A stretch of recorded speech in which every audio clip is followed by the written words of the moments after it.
welcome to the episode of Rock Boys Football. Mississippi State heading on the road to play Texas A&M, and yeah, fire me up for this football game because if you're a Texas A&M fan and you have followed this sport over the last month, you know this is a little bit of a different Mississippi State team than the one that we saw in 2024, most notably along the lines of scrimmage. This was a team that back in 2024, it was very, very obvious that Mississippi State did not have SEC bodies along the lines of scrimmage, and that showed on the football field. Much better in that department. They got a quarterback that they trust. They got a couple of running backs that I think have some serious juice to them, and a Mississippi State defense that, look, does Mississippi State on defense have a ton of NFL dudes? No, probably not. They gonna make you earn it.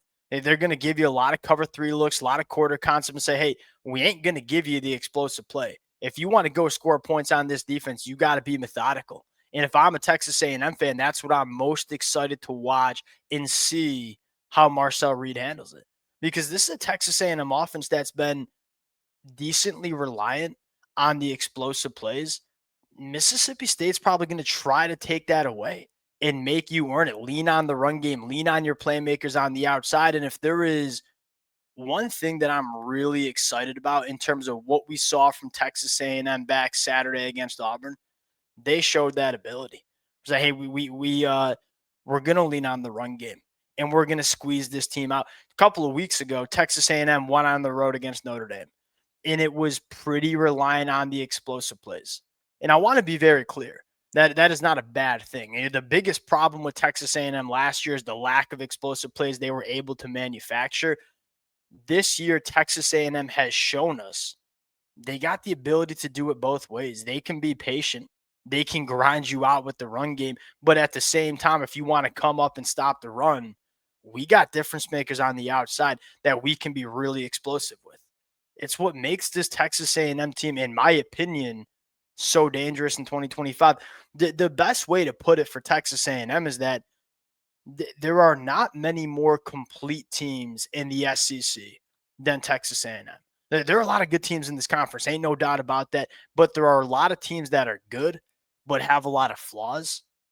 I don't know if Texas A&M has a ton of flaws in 2025, and that's what makes them so dangerous in this conference going forward. They can win games in a lot of different ways. They can lean on different position groups to win football games every single Saturday.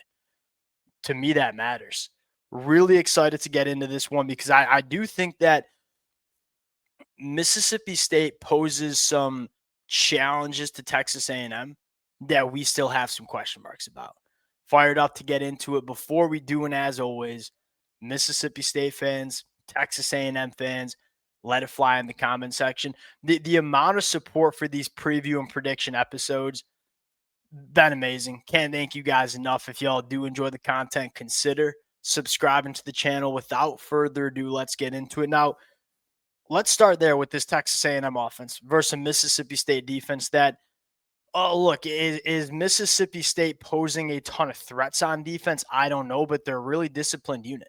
The thing that I'm most excited about is how does Marcel Reed handle it? This is one of the big differences that I see with Texas A&M is that they don't need to push the ball down the field to manufacture explosive plays, and I think that is really going to help them against a team like Mississippi State because they're going to give you cover three looks. They're going to give you quarter looks. They're going to say, hey, we're not going to let you push the ball down the field. We're going to give you some stuff underneath. I'm looking at Texas A&M and say there's two ways to hit explosive plays in the passing attack. Number one, you can push the ball vertically down the field, which I don't think is going to be I don't think that's going to be a massive option in this game because of the way Mississippi State plays defense. I'm looking at what they can do underneath because the second way you can provide explosive plays, hey, Mario Craver, hey, KC Concepcion, we just going to give you the football in space and let you do the rest. That's a way Texas A&M, I think, can have some success in this game. Mississippi State will give you some stuff underneath. If you are patient, you just get the football to your playmakers in space. I think they're good enough to provide you with some explosive plays.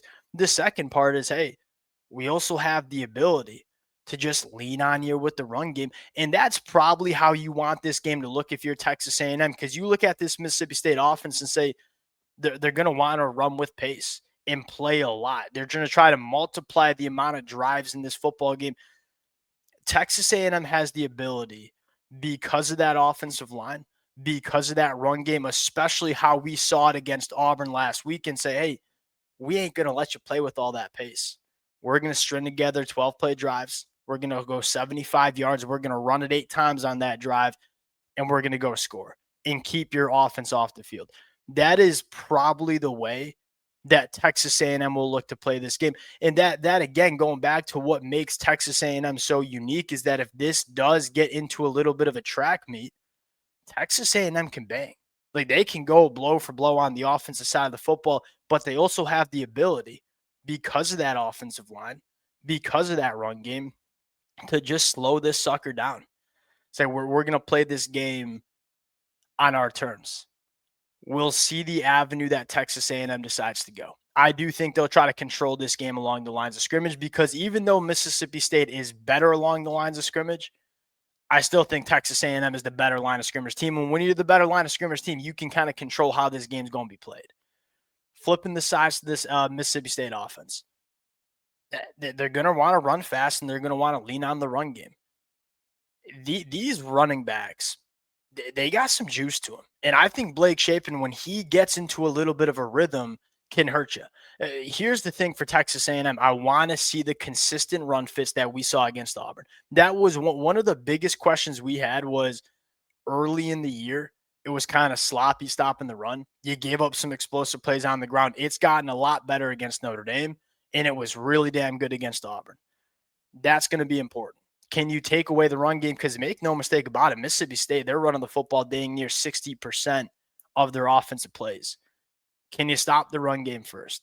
Because if you make this Mississippi State offense get a little bit more one-dimensional and drop back and throw, number one, their wide receiver one, Brennan Thompson, might be out for this game. And so you really only have Anthony Evans. They're a little bit one-dimensional when it comes to the passing attack if they don't have Brennan Thompson. Because it's Brennan Thompson, it's an Anthony Evans.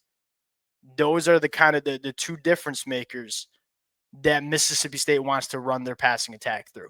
And if they don't have Brennan Thompson, then it's really only Anthony Evans who they have shown they want to get the football to. Number two, you're going on the road here with maybe a backup tackle, depending on if Mississippi State can get healthy. And I'll say this, regardless if it's the backup tackle or not, you still think this Texas A&M pass rush can beat up on this Mississippi State offensive line. It's a better offensive line, but they're still getting sacked on 8.5% of dropbacks. That's 110th in the country. Texas A&M, they can rip it up getting after the passer, most notably with Cassius Howell. We saw that against Auburn on the road, Kyle Field at night, crowds loud, hard to hear the snap count. That's a massive advantage. So if you can stop the run, force Mississippi State into those third and obvious passing situations, that's how you get this Mississippi State offense in trouble. And when you have a guy like Cassius Howell, you can change games on some of those third and long plays. And I think Texas A&M will try to do that. But hey, it starts with stopping the run. And one of the big things that I took away from with that game against Auburn was how good Torian York was. If you get, and that's probably the big takeaway I had from Texas A&M period on defense, was that was one of the first games under Mike Elko where we saw it all come together on defense. Because we've always known Texas A&M has quality players on defense, but it never seemed to come together. You know, like some games they'd be good in the secondary but struggle with their run fits. And then when they're fitting the run well, you'd have some inconsistencies in coverage. Against Auburn, you were able to stop the run. You were able to stop the explosive plays through the air, and you were able to get after the quarterback. Can we replicate that performance on defense? Because that's the story. I love this Texas A&M offense. I think they can run the football. I think they can be explosive in the passing attack. I think Marcel Reed has taken monster steps 2025. How good can this defense be? If you get the version of the Texas A&M defense that we saw against Auburn at home, this is not only a college football playoff team. This is a team that can compete for a national championship. And I ain't getting up here and saying, hey, I'm picking them to win the national championship. But I am saying, hey, this team's really complete if that defense continues to play the way it played against Auburn. Getting into the pick here, 14 and a half points, it's a lot, but I like Texas A&M's ability to stop the run. And I think at home here, if you force Mississippi State to drop back and throw the football 40 times in this one, I think your pass rush will be able to get home. And I think Texas A&M, with the ability to lean on the run game, they're going to play this game on their terms, which I think helps, especially at home. I'll take Texas A&M to win. I will take them to cover as well. But you make no mistake about it. If you do not play clean football against Mississippi State, they have the ability to hurt you. Take Texas A&M because I think they are a very, very complete football team. Very excited to watch this one, though. Appreciate you guys rocking with it. If y'all do enjoy the content, consider subscribing to the channel, and we'll talk to y'all later.